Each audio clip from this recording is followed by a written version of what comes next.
जिस किसी भी मनुष्य को किसी दूसरे सेवक की आवश्यकता का अनुभव होने लग जाएगा कि हमको एक सेवक की, एक सहयोगी की जरूरत है, वो कभी किसी की सेवा नहीं कर सकता।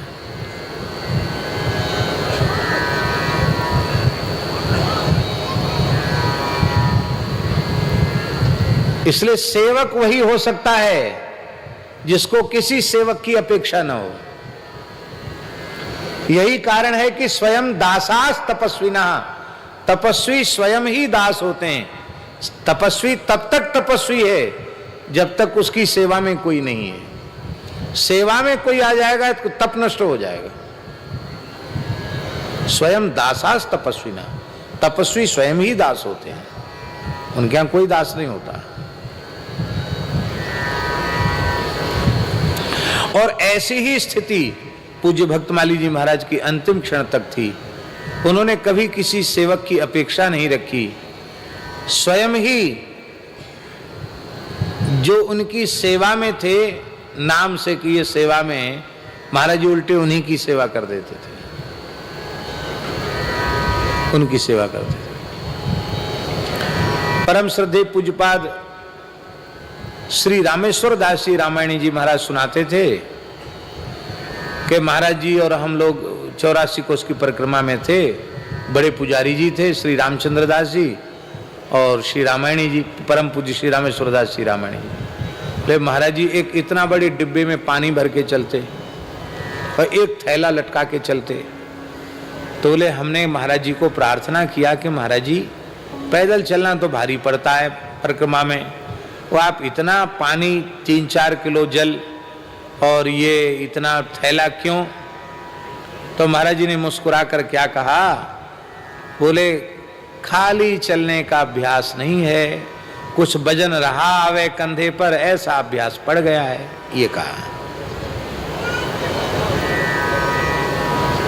क्या कहा? खाली चलने का अभ्यास नहीं, कुछ वजन रहे आवे कंधे पर, ऐसा अभ्यास पड़ गया है।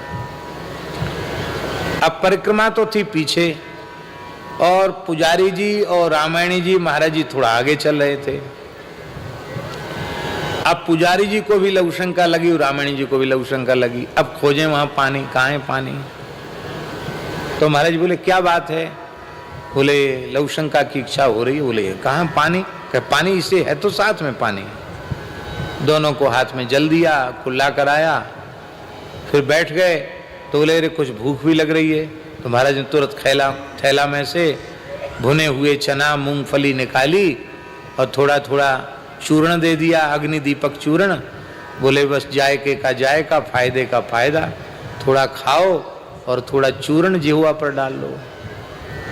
तो हंस करके कहा कि ये थैला और ये कमंडल आप लोगों के लिए लेके रखा है। तो पूज्य श्री रामायण जी कहते थे कि ऐसा महाराज जी का स्वभाव में, माने वृत्ति में सेवा भाव था, वृत्ति में। हाँ, ये 2 महापुरुष थे, श्री रामानुज गुरु जी भी थे साथ में।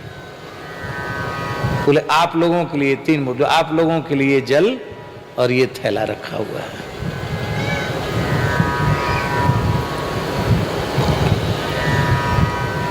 और एक और बात बताई उन्होंने कि शरद पूर्णिमा की पवित्र तिथि थी रामायणी जी महाराज ने, और हम बिहारी जी का दर्शन करके आए।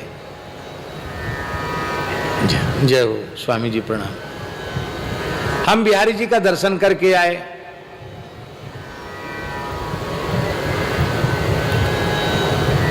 बिहारी जी उस दिन वंशी धारण करते हैं। तो दर्शन करके लगभग 11 बजे लौट के आए।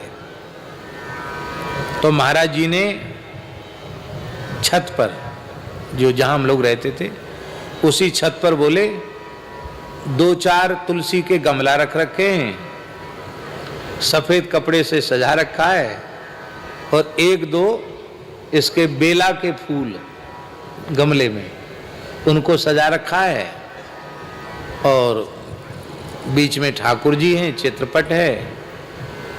तो हम आए तो आकर देखा, महाराज जी क्या है? बोले यहाँ शरद पूर्णिमा हो रहा है, महारास हो रहा है, आप बैठ के पाठ करिए। हमसे बोले कि अभी आप बैठ करके रास पंचाध्यायी का पाठ कीजिए। तो पूज्य श्री रामायण जी ने कहा कि हमने बैठ करके, यद्यपि हम थके हुए थे, लेकिन हमने कहा महाराज जी की आज्ञा हो गई है।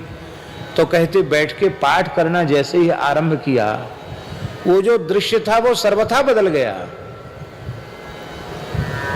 देखने में लगता था कि तुलसी के गमला और एक दो मोगरा के माने बेला के फूल की कली खिल रही है, लेकिन कहते सारा दृश्य बदल गया।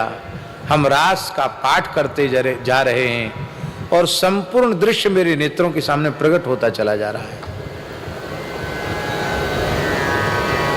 कहते जीवन में कितनी बार रास पंचाध्यायी का पाठ किया, लेकिन उस दिन महाराज जी ने कहा कि रामायणी जी रास पंचाध्यायी का पाठ करो। बोले पाठ नहीं किया, जो जो पाठ करते चले जा रहे हैं वो लीला नेत्रों के सामने प्रत्यक्ष होती हुई दिखाई पड़ रही है।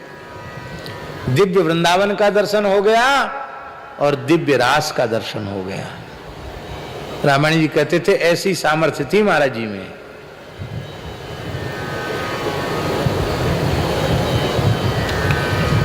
और कहते थे हम तो नाम बड़े और दर्शन थोड़े हैं। नाम, कोई कहता महाराज हम आपका नाम सुन गए, हाँ तो नाम बड़े और दर्शन थोड़े,